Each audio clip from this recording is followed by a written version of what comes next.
How's it going, everyone? And as always, welcome back to Continues to Tick.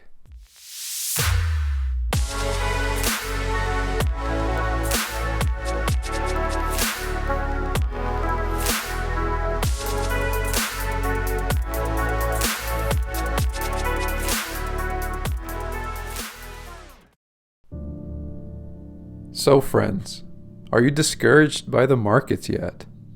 I mean, everywhere I look, I see red letters with the fire backgrounds. Why do so many instill fear in these times?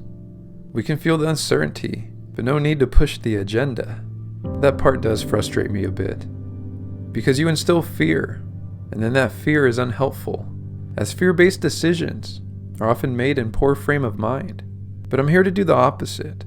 I want to recognize this fear and help process it, neutralize it, maybe try to help identify where it may be coming from.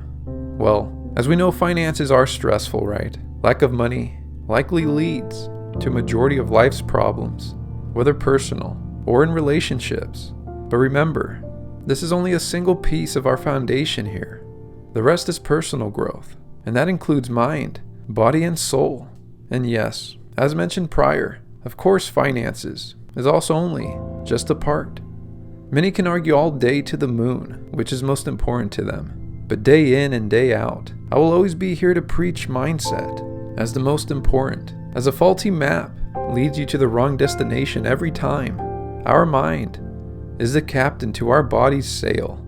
Without it being in position to lead or control our vehicle, we are simply spinning out at sea, expending energy, unable to find a meaningful direction, unable to dock completely, and ultimately stuck out in the sea of lost potential and wasted time. But I will say this, friends, no matter which you choose as most important to you, we all need clarity. If you're unable to get a clear picture of what is going on around you, how can we best make a decision in the moment? How can we purposefully choose a solution to our problem? The way I break this all down is clarity can be achieved through the implementation of the pursuit of a daily process, one that aligns with the goals and outcomes we want for ourselves, not now, but for the future.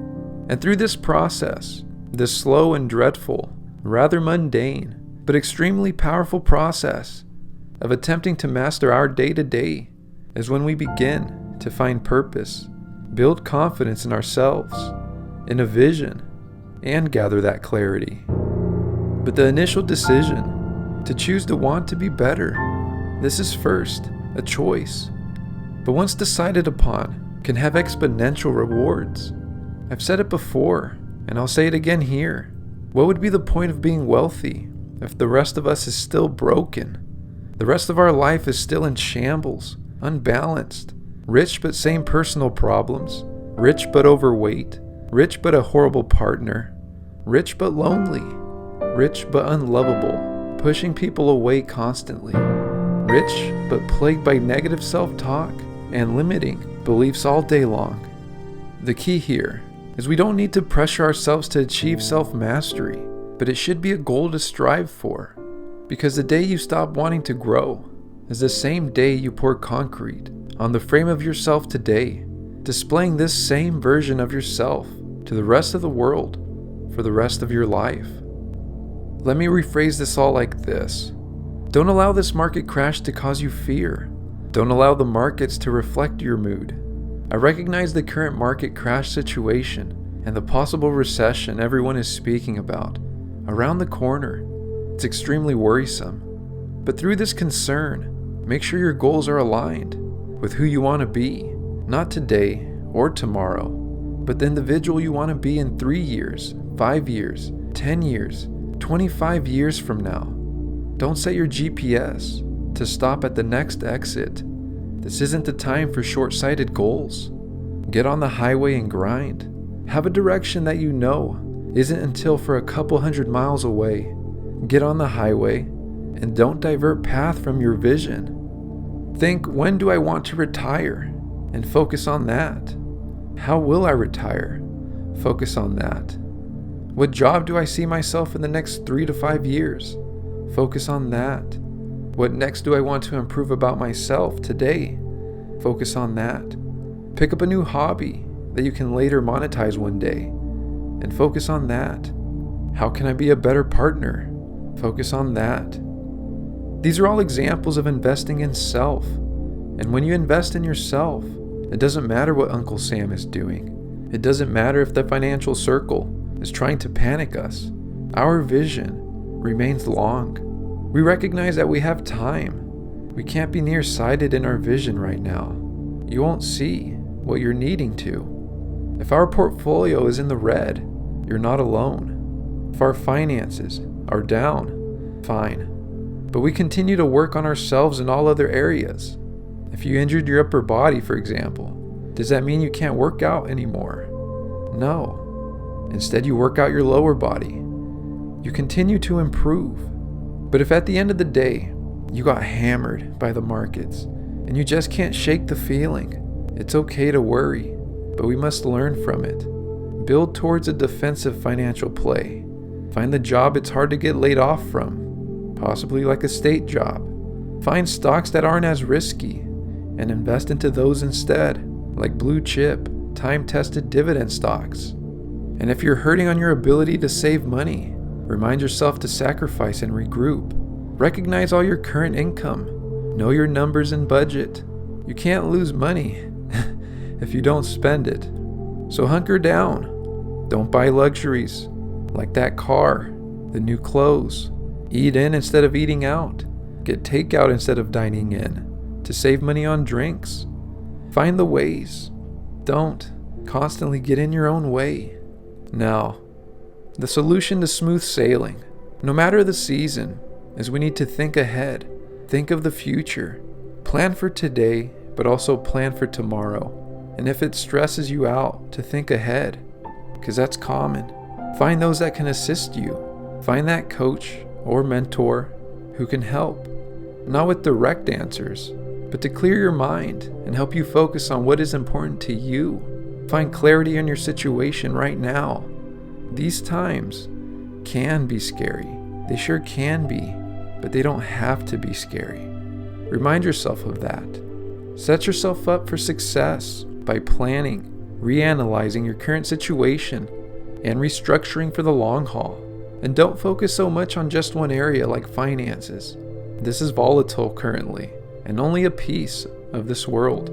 Although important, one that alone won't give you worth. No pun intended.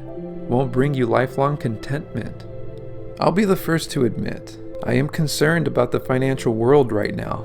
This isn't pretty, and those that are, or were leveraged greatly, are most likely having the hardest time right now.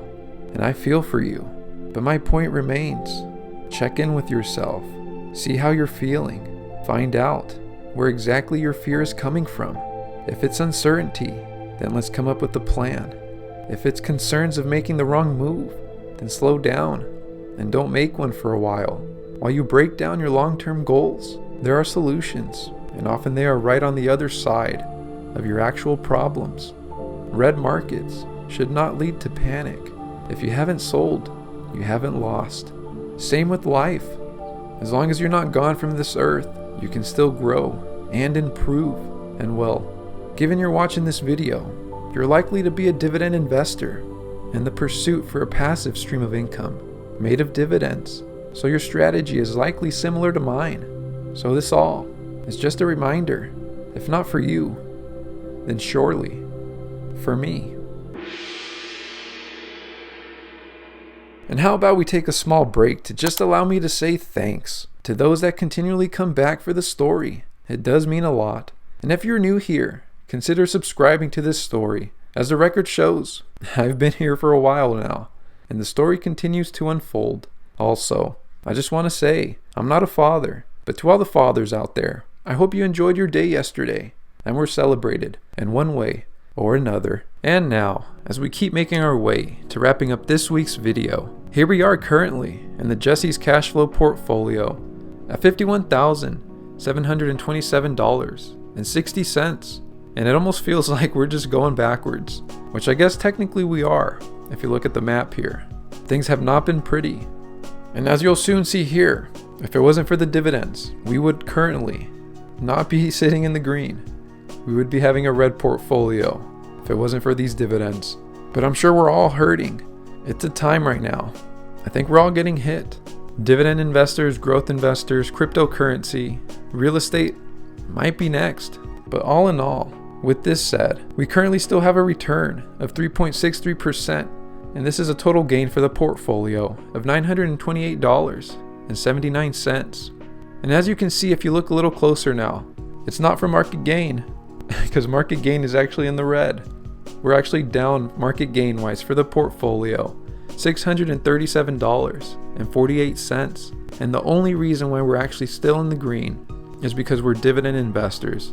Now imagine that. Because we're a dividend investor, we're actually still in the green because of all the dividend payouts that we've received for the portfolio. And that's one of the clear reasons right there of why I became a dividend investor. Because this is a market downturn. There's no denying it. This is my all-time chart here, and it's not pretty. We're currently in an active hemorrhage. And just for transparency, this is the last week's performance, down 5.88%. equating to a total loss of the portfolio of $3,225.57. Talk about the Red Sea. And making way, here we are now in the dividend activity section, the area that we can say all matters the most as dividend investors. Even if the markets are red, it's the one thing we can always look forward to seeing, is getting these dividend payouts. And starting here on June 13th, getting paid by 3M, $6.31. And then also on the same day, we had a funnel of previously earned dividend payouts going back into the portfolio of $54.56. And then on June 15th, we got paid by NextEra Energy, $2.13. And we also got paid by O Realty Income Corp, $6.60. And then also on June 15th, this is when we had our $500 deposit. So despite the market downturn, I'm still staying status quo. I'm still remaining with the systematic game plan of every single week funneling money into this portfolio. That part does not change. And then also on June 15th, we had a funnel of $6.23. So 54 plus 6, about $60 of a dividend funnel or drip going into the portfolio this past week. So no complaints from me. And then here we are on June 16th, getting paid by Duke Energy Corp, $5.72. And then on June 17th, getting paid by one of the best and most boring companies of all time, Waste Management.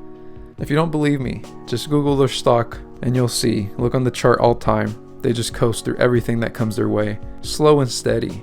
But in a time like this, it's needed, right? And so that's going to be it for this week's video.